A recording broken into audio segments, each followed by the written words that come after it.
j'ai tué mon oncle d'un coup de fusil de chasse, droit dans la poitrine, pendant qu'il sirotait son cognac au coin du feu, et personne n'a bronché parce que c'était Noël. Ma tante a applaudi, les yeux brillants de larmes, en murmurant que c'était justice divine, mais je savais que c'était juste le début de ma propre damnation. Et mes cousins. Ils m'ont aidé à enterrer le corps sous le vignoble familial, en riant, les affaires de famille ne sont pas pour les perdants, j'ai décidé de les faire tous payer, un par un, jusqu'à ce que le sang familial noie nos racines pourries. Je m'appelle Lucien Duval, et si vous pensez que les familles françaises sont des cocons de tradition et de bon vin, c'est que vous n'avez jamais mis les pieds dans notre domaine de Bordeaux. Notre lignée remontait à des siècles, des Duval qui avaient su transformer la vigne en or liquide, en alliances matrimoniales scellées par des testaments ciselés comme des bouteilles de Château Margaux. Mais derrière les étiquettes impeccables, c'était un nid de vipères où chaque gorgée de vin cachait un poison lent. J'avais 35 ans quand j'ai appuyé sur la détente, et ce n'était pas un accident. Non, c'était la culmination d'années à ronger ma rage comme un ver dans le bois d'un tonneau. Tout a commencé, ou du moins s'est cristallisé, lors de cet été étouffant de 2018. J'étais revenu au domaine après une décennie à Paris, où j'avais tenté de me forger une vie loin des ombres familiales. J'étais devenu journaliste freelance, traquant les scandales des élites, ironie du sort pour un Duval qui fuyait les siens. Mon père, mort trop tôt d'un accident de chasse à un coup de fusil malencontreux, disait-il, m'avait laissé pour héritage une lettre scellée, ne reviens pas, Lucien. Ils te boufferont vivant. Mais la maladie de ma mère m'avait rappelé, cette femme frêle qui s'éteignait dans le grand lit à baldaquin, ses poumons noircis par des décennies de cigarettes et de secrets. Le domaine s'étendait sur 100 hectares de vignes ondulantes, sous un soleil impitoyable qui faisait miroiter les feuilles comme des lames. La maison principale, un château du XVIIIe siècle restauré à coups de millions volés, dominait le paysage avec ses tours trapues et ses jardins impeccables. Mes cousins y régnaient, Antoine, l'aîné, avec son sourire carnassier de banquier parisien, Sophie, la manipulatrice aux lèvres siliconées qui gérait les relations publiques, et Paul, le Benjamin, un avocat tordu qui s'occupait des petites affaires lecture, les magouilles fiscales et les divorces discrets. Ma mère m'avait convoqué dans sa chambre, la lumière filtrant à travers les rideaux de dentelle jaunie. Lucien, avait-elle murmuré, sa voix un râle de vent dans les vignes, ils ont tué ton père. Et maintenant, ils viennent pour moi. Pour l'héritage. Ses yeux, d'un bleu fané comme le ciel d'octobre, me transperçaient. Elle m'avait tendu un dossier jauni, rempli de documents, faux contrats, transferts occultes, un testament falsifié où mon père me déshéritait au profit d'Antoine. Venge-nous, avait-elle dit, avant de s'éteindre cette nuit-là, emportée par une overdose de morphine accidentelle, bien sûr. Les funérailles avaient été un théâtre. Antoine, en costume sur mesure, avait prononcé l'éloge funèbre, évoquant l'unité familiale inébranlable. Sophie avait pleuré des larmes de crocodile, son mascara coulant juste assez pour les photos des journaux locaux. Paul m'avait serré la main, murmurant « On s'occupe de tout, cousin. » Les Duval ne plient pas.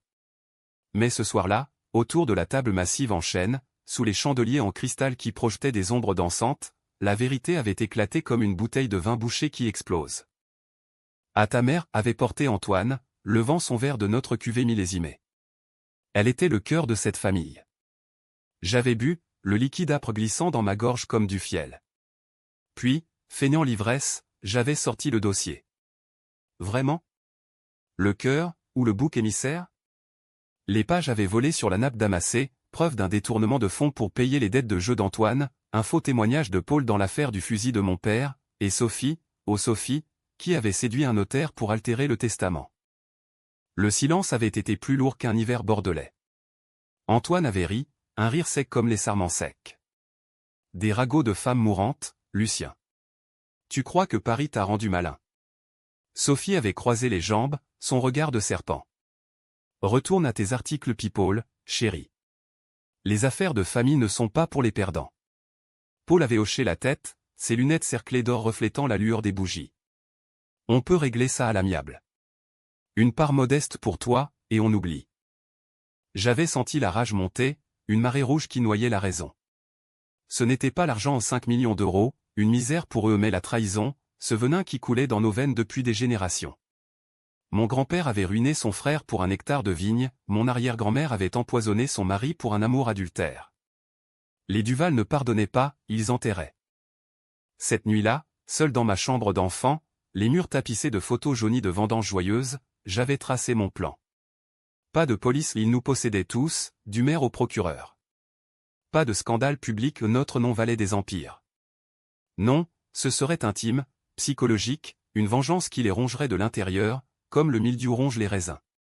Je commencerai par Antoine, le pilier, en brisant son empire financier. Puis Sophie, en exposant ses mensonges aux yeux de ceux qu'elle manipulait. Et Paul. Paul attendrait, car les avocats meurent toujours en dernier, après avoir vu leurs clients pourrir. Les jours suivants, j'avais feint l'acceptation. D'accord, avais-je dit au petit déjeuner, sous le portrait sévère de mon grand-père. Mais une condition, je reste au domaine. Pour apprendre le métier. Ils avaient échangé des regards complices, pensant m'avoir domestiqué. Antoine m'avait même initié à ces réunions d'affaires, des dîners avec des investisseurs russes, des pots de vin glissés dans des enveloppes de velours.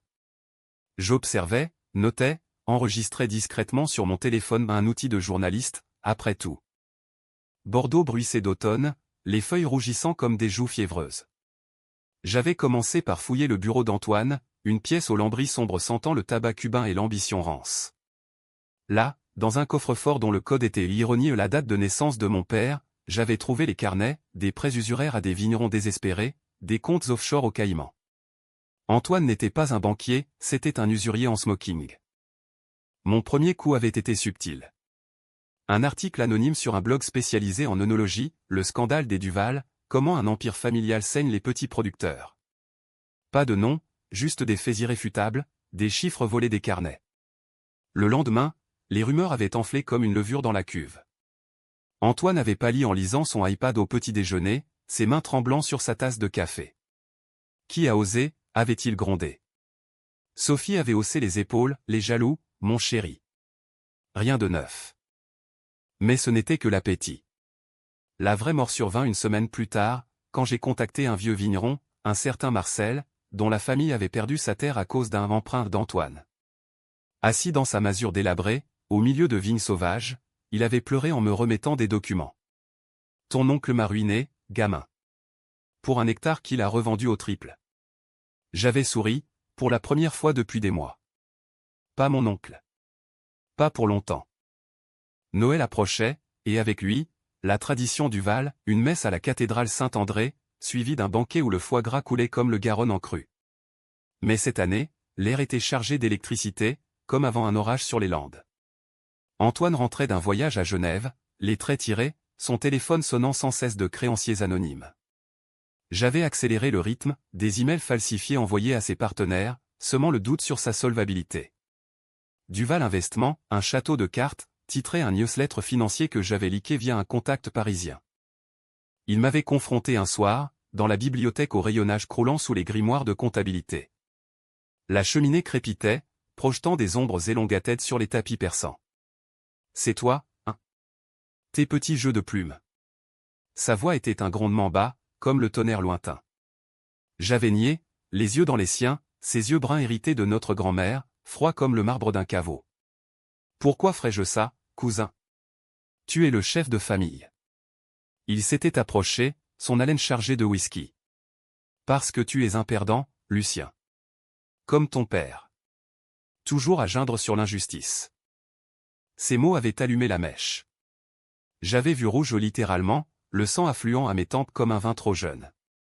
Mais je m'étais retenu, souriant. Peut-être. Mais les perdants ont du temps pour observer. Il était parti en claquant la porte, ignorant que j'avais déjà piraté son agenda, un rendez-vous crucial avec un consortium chinois pour un partenariat de 10 millions. Sophie, elle, flottait dans son monde de strass et de mensonges. Elle organisait les fêtes, ces événements où Bordeaux venait lécher les bottes des Duval. J'avais découvert son secret lors d'une de ces soirées, une liaison avec un jeune sommelier, un gamin de 25 ans aux mains tachées de tanin, qu'elle payait pour son silence. Mais ce n'était pas ça, c'était son rôle dans la mort de mon père. Paul m'avait confié, un soir de confidence arrosée, qu'elle avait fourni l'arme à un prêt amical, avait-elle dit. Le fusil avait atterri dans les mains d'un chasseur mercenaire, et mon père était tombé, une balle dans le dos, lors d'une partie qui n'était pas une partie. Je l'avais confrontée dans sa suite, une pièce rose poudrée au miroir partout, où elle se maquillait devant sa coiffeuse en acajou. Sophie, ma chère, avais-je commencé, posant une photo volée sur la table, elle et le sommelier, enlacés dans les cuves. Ses yeux s'étaient écarquillés, puis elle avait ri, un tintement de cristal. Et alors? C'est Paris, Lucien. Tout le monde a ses vices. J'avais sorti une autre photo, mon père, gisant dans la boue, le sang maculant son gilet de chasse. Et ça? Ton emprunt. Le silence avait été son arme, elle avait pâli, ses lèvres se pinçant. C'était un accident. Antoine voulait juste l'effrayer. Pour l'héritage. La confession avait été un cadeau empoisonné. Elle avait supplié, ne dis rien. Je t'aiderai. Contre Paul.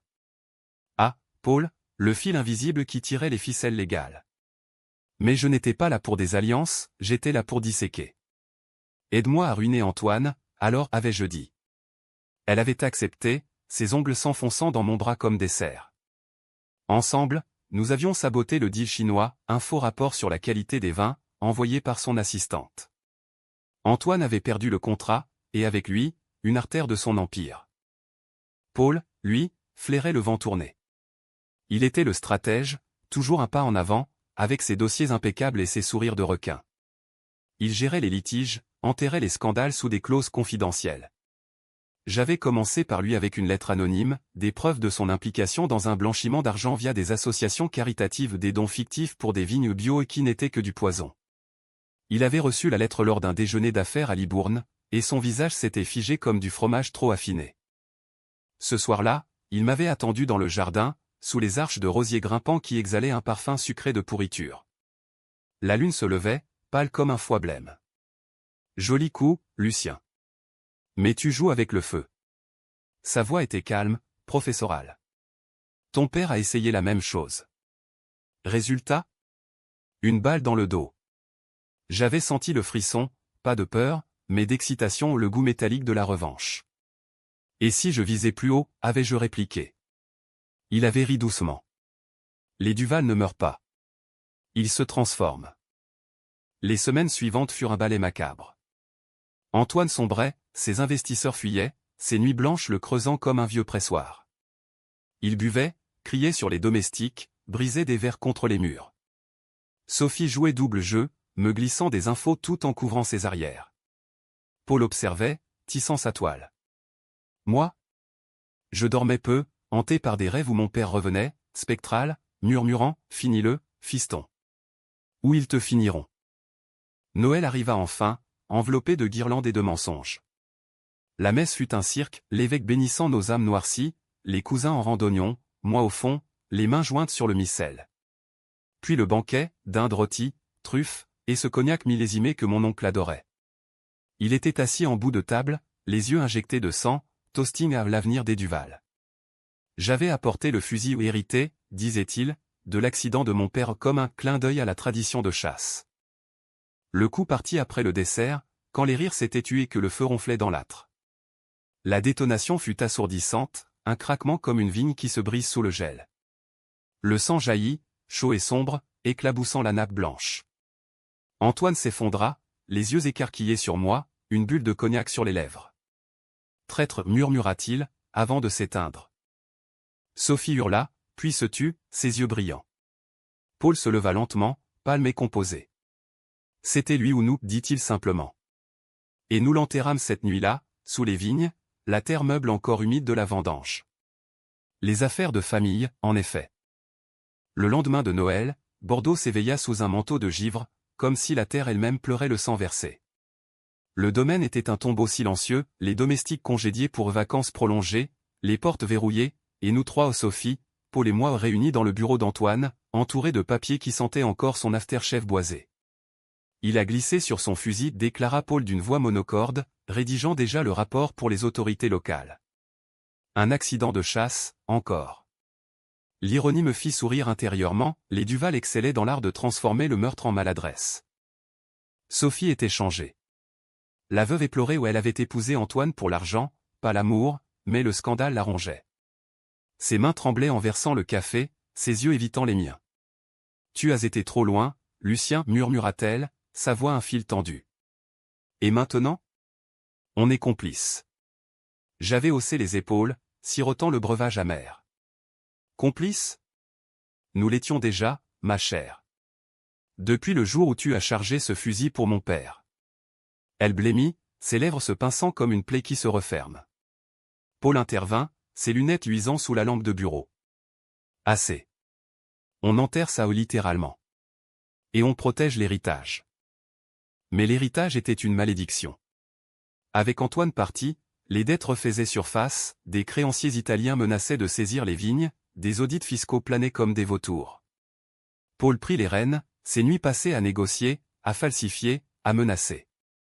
Moi, je jouais l'homme brisé, errant dans les allées de vignes nues, le fusil sur l'épaule comme un fantôme de chasse. Intérieurement, je bouillonnais. Antoine était le premier domino, Sophie serait la suivante. Elle avait trahi mon père, séduit pour un testament, et maintenant, elle pensait s'en tirer avec des regards suppliants. Mon plan pour elle mûrissait comme un vin de garde. Sophie vivait pour l'image, ses galas, ses interviews dans Vogue France, où elle posait comme l'icône des vins français. J'avais commencé par des rumeurs subtiles, insidieuses. Un appel anonyme à son amant sommelier, elle parle de te quitter. Pour un vrai gentleman. Le gamin, jaloux et impulsif, avait craqué lors d'une fête, une dispute publique, des verres brisés, et Sophie évacuée en larmes feintes. Les tabloïds s'étaient emparés, scandale chez les Duval, adultère au cœur des vignes. Elle m'avait confronté dans les caves, parmi les fûts alignés comme des cercueils. L'air était frais, chargé d'humidité et d'effluves de chêne neuf. C'est toi, n'est-ce pas? Tu me détruis. Ses yeux flamboyaient, des larmes perlant comme du rosé. J'avais nié, bien sûr, mais ajouté, regarde-toi, Sophie. La reine déchue. Ton mari mort, ton amant qui te plaque. Et tout ça pourquoi? Un peu d'argent sale. Elle s'était jetée sur moi, ses ongles griffant mon visage, un sanglot rauque dans la gorge. Je l'aimais, ton père. C'était Antoine qui voulait le silence. J'ai juste obéi. La confession, encore. Mais cette fois, je l'enregistrais sur mon dictaphone dissimulé. Obéi, répétais-je, la plaquant contre un fût. Comme une bonne petite pute de famille. Les mots étaient crus, nécessaires pour la briser. Elle s'effondra, sanglotant pour de bon, son maquillage coulant en traînées noires. Aide-moi, Lucien. Paul va me sacrifier. Il prépare un divorce posthume pour tout me prendre. Intéressant. Paul, le serpent, tournait déjà la tête. Je l'aidai, feignant la pitié. Ensemble, nous sabotâmes Paul, des documents falsifiés dans ses dossiers, accusant une malversation sur les assurances d'Antoine. Mais secrètement, j'accélérais sa chute à elle. J'envoyais l'enregistrement à son amant, avec une note, la vérité sur Sophie Duval. Le lendemain, il publia un post sur Instagram impulsif, rageur détaillant leur liaison, les pots de vin, et pire, son rôle dans l'accident de mon père. Le monde explosa. Le clan Duval impliqué dans un meurtre, hurlait les unes. Sophie, traquée par les paparazzi, s'enferma dans sa suite, avalant des pilules comme des hosties. Paul tenta de contenir, conférence de presse, démentis légaux. Mais le poison coulait. Moi, je visitais sa chambre chaque soir, écoutant ses cris étouffés, son pourquoi moi, suppliant. Une nuit, elle m'invita, vêtue d'une nuisette diaphane, les yeux rougis. Fais-moi l'amour, Lucien. Oublie tout. C'était une tentative désespérée, une arme de femme fatale. Je la pris, brutalement, sur le lit qui avait vu ses adultères, murmurant à son oreille, c'est pour papa. Elle jouit en pleurant, et le lendemain, elle se pendit au rideau de sa fenêtre, le corps se balançant comme une grappe au vent. Paul trouva le corps. Il ne pleura pas, il calcula. 2 accidents en un mois, dit-il au petit déjeuner, son café intact. Les autorités vont fouiner. Je hochai la tête, impassible. Alors, on s'en va. Loin d'ici. Mais il secoua la tête. Non. On reste. Et toi, Lucien, tu es le suspect numéro 1. Le piège se refermait. Paul avait tout prévu, des preuves plantées, me liant au fusil, aux enregistrements. Il n'était pas avocat pour rien. Le printemps revint, les vignes bourgeonnant en vert tendre, ignorant le deuil. Paul gérait le domaine seul, vendant des parcelles pour payer les avocats ou les siens. Moi, confiné dans ma chambre, je complotais. La vengeance contre lui serait la plus douce, pas de violence, mais une dissection psychologique. J'appris ses faiblesses, une maîtresse à Paris, une fille illégitime qu'il cachait, et une peur viscérale de l'abandon, héritée d'une mère qu'il avait laissée pour un amant. Je commençai par la fille. Une adolescente de 16 ans, Élise, que j'avais retrouvée via des registres falsifiés. Une lettre, anonyme, ton père n'est pas celui que tu crois. Demande-lui les Duval. Elle contacta Paul, furieuse, exigeant des réponses. Il rentra blême d'un voyage, évitant mes questions. Puis la maîtresse, des photos envoyées à sa femme officielle, une bourgeoise de Pau qui divorça dans la foulée, emportant la moitié de ses économies. Paul craqua lors d'une vendange nocturne, sous les étoiles indifférentes. Il m'attrapa par le col, au milieu des raisins piétinés, le jus collant à nos chaussures. C'est toi. Tu nous tues tous. Sa voix brisait, pour la première fois humaine. Je ris, doucement. Nous. Non, Paul. Toi. Pour papa.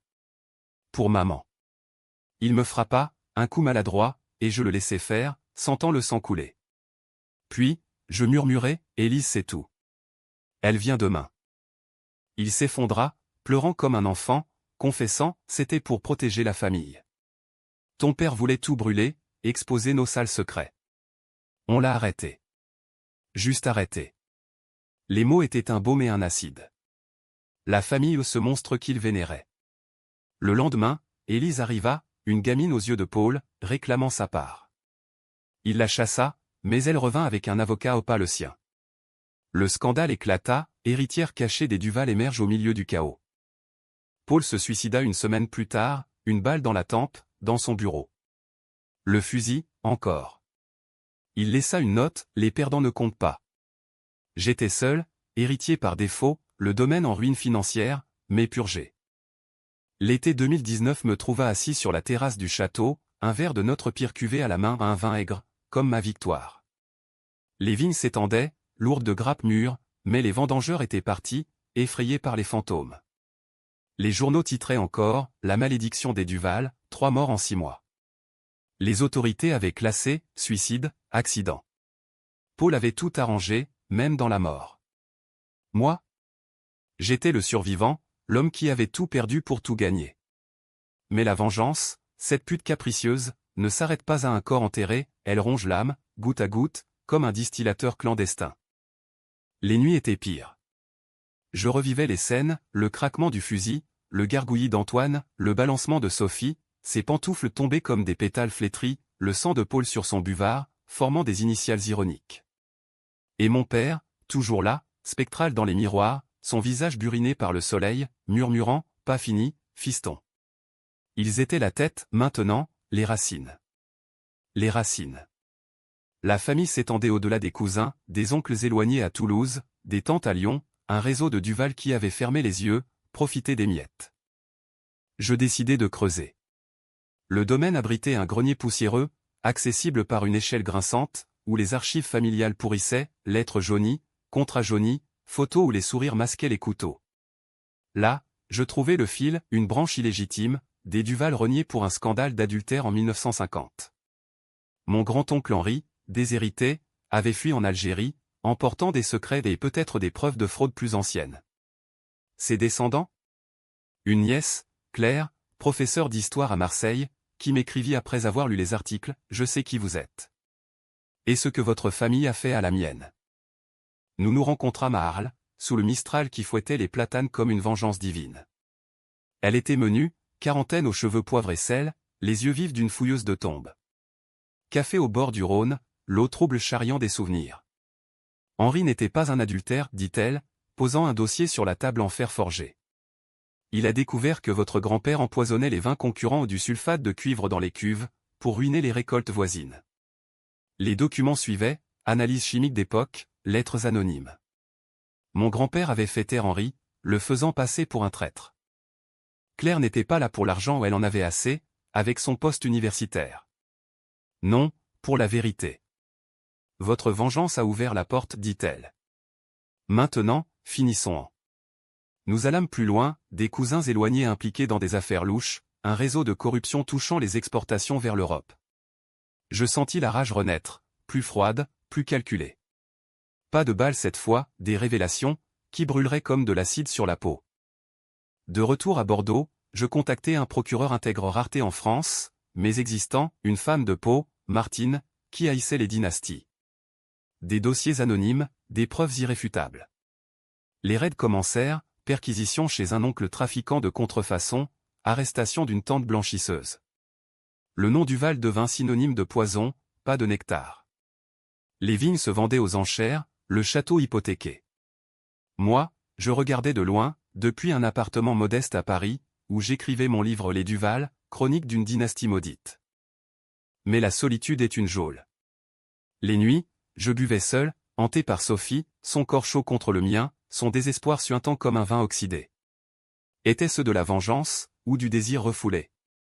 Paul, avec son intellect tordu, m'avait légué un doute, et si j'étais comme eux? Un monstre en smoking? Claire devint mon encre, nos rendez-vous, d'abord professionnels, glissèrent vers l'intime. Une promenade sur la Camargue, les flamants roses teignant le ciel de rose, et ses lèvres sur les miennes, salées par le vent. Tu n'es pas eux, murmura-t-elle. Tu les as brisés. Pourtant, les ombres persistaient. Un soir, un appel anonyme, tu crois que c'est fini? On sait pour le fusil. Une voix déformée, un cousin survivant? Je fouillai, découvris un complot, des Duval restés dans l'ombre, préparant un contre-coup. Il visait Claire, menaçant de révéler son lien avec Henri, un chantage familial. La peur, nouvelle pour moi, me noua les tripes. Je retournai à Bordeaux, le fusil chargé dans le coffre de ma vieille Peugeot. Le domaine était désert, les vignes envahies de mauvaises herbes, comme une métaphore de notre pourriture. Dans le bureau de Paul, je trouvai la preuve, une lettre scellée, adressée à moi. Lucien, si tu lis ça, c'est que j'ai perdu. Mais souviens-toi, la famille est un vin, on ne le détruit pas, on le vinifie. Reprends le domaine. Pour nous tous. Signé Paul. Une offre de paix post-mortem? Ou un piège? Les assaillants vinrent cette nuit-là, deux silhouettes masquées, surgies des ombres des cuves. Le premier me plaqua au sol, un couteau à la gorge. Pour Antoine, grognatait-il. Je roulai, attrapai une bouteille cassée, et frappai. Le verre entailla sa joue, du sang giclant comme un pinot noir. Le second visa avec un pistolet mais je tirai le premier, le fusil rugissant dans l'écho des caves. Il tomba, inerte, un Duval de plus. Claire arriva au matin, alertée par mon appel paniqué. Elle pansa mes plaies, ses mains tremblantes. « C'est fini » demanda-t-elle. Je secouai la tête. Non. Mais c'est à nous, maintenant. Automne 2020. La pandémie balaya le monde comme un mildiou mondial, clouant les gens chez eux, et moi, je me retrouvais piégé dans le château avec Claire, nos peurs fermentant comme un mou négligé. Les vignes, abandonnées, pourrissaient sur pied, les dettes s'accumulaient, un loyer impayé sur notre âme. Mais dans cette bulle, nous recréâmes un semblant de vie, dîner aux chandelles avec des conserves, nuit où nos corps se cherchaient pour oublier le sang. On vend tout, proposa-t-elle un soir, allongée contre moi, sa peau tiède comme un été méditerranéen. On part à Marseille. Une vie normale. Normale. Le mot sonnait faux dans ma bouche. Les Duval ne connaissaient pas la normalité, nous étions forgés dans le drame, trempés dans la trahison. Pourtant, j'acceptais. Nous engageâmes un agent, un type chauve de Libourne qui flairait l'aubaine, un château Duval? C'est de l'histoire. Les visites virtuelles attiraient des acheteurs, un magnate russe, une famille d'Américains en quête d'authenticité. Mais chaque offre traînait, comme si le lieu portait malheur. Les cauchemars empirèrent.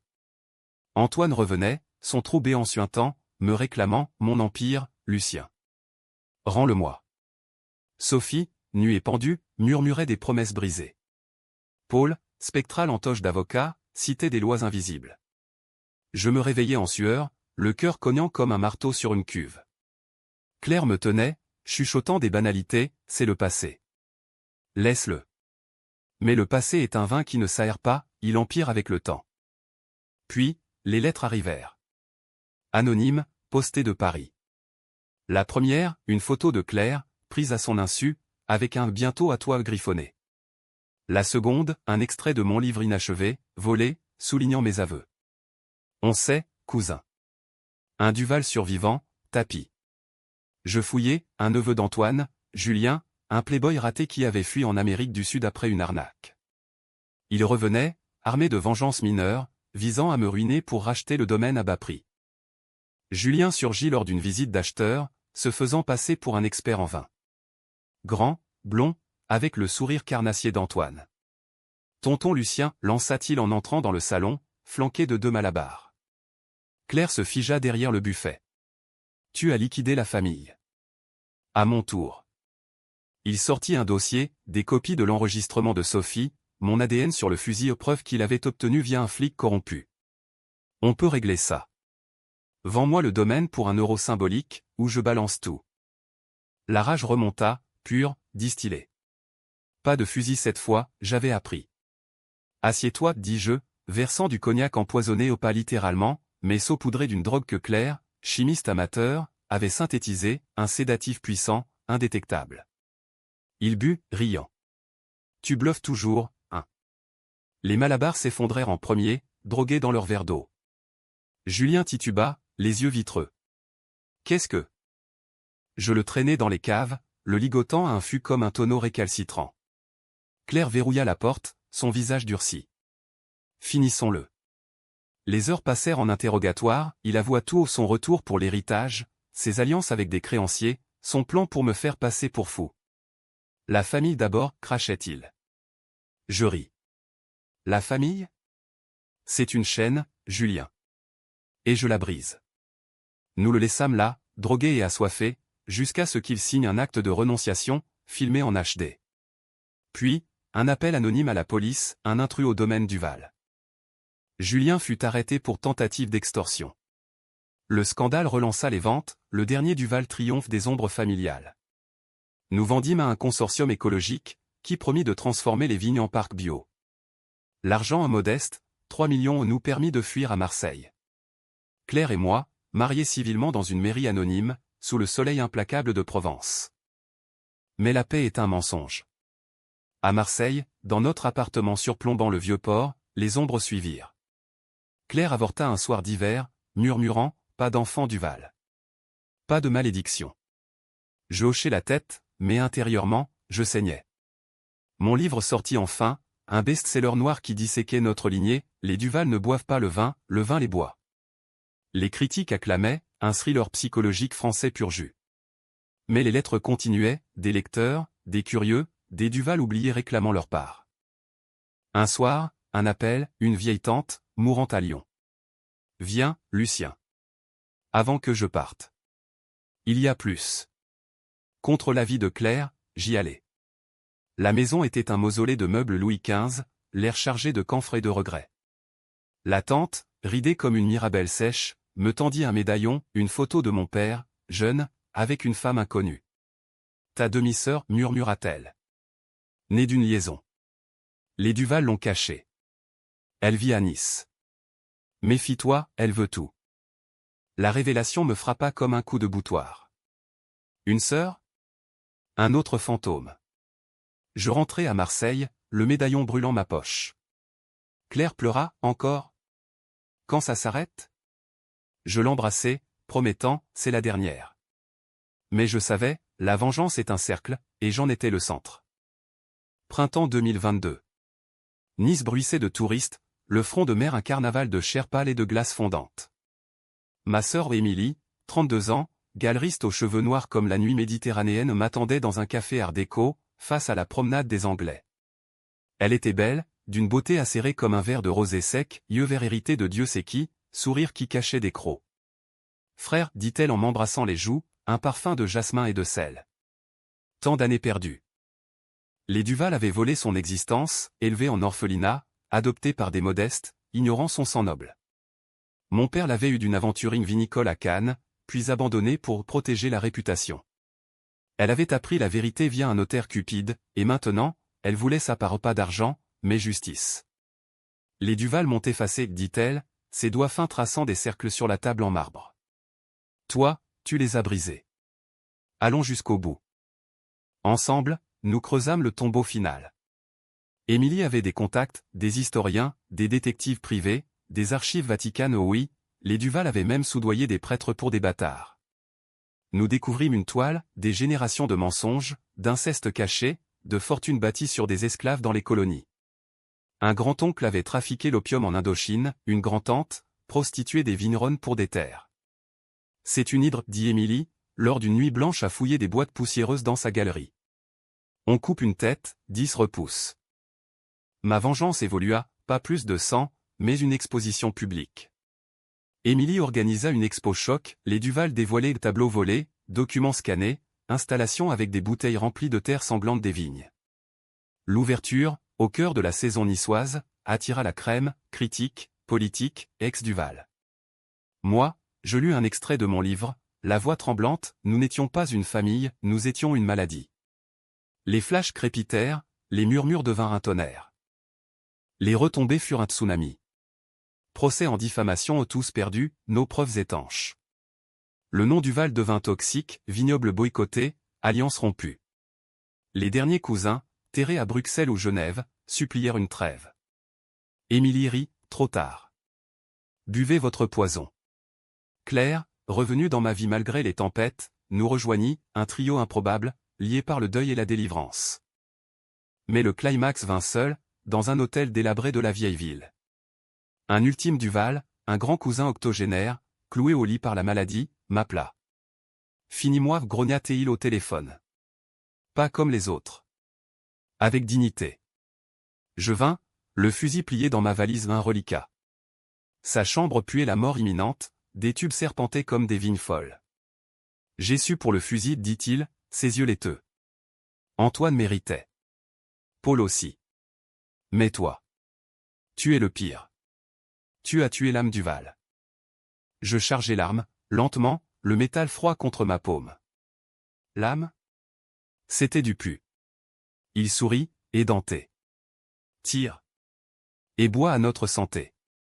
Le coup fut silencieux dans ma tête, je ne tirai pas. Au lieu, je posai le fusil, et parlais, des heures de confession croisées, de rires amers sur nos folies. Il mourut à l'aube, paisible, un Duval en paix. De retour à Marseille, Claire enceinte à nouveau un risque calculé, Émilie et moi fondâmes une fondation, Vigne Libre, rachetant des domaines pour les petits vignerons, sans chaîne familiale. Le vin coule encore, mais pur, sans venin. Moi? Je dors mieux, hanté seulement par des rêves de vendanges joyeuses, où mon père danse, spectral mais souriant. Les affaires de famille ne sont pas pour les perdants, disait-il. J'ai gagné. Mais la victoire est un vin fin, elle laisse un arrière-goût de cendre. Et parfois, au crépuscule, sur la terrasse face à la mer, je lève un verre à l'horizon, murmurant, à nous, les survivants.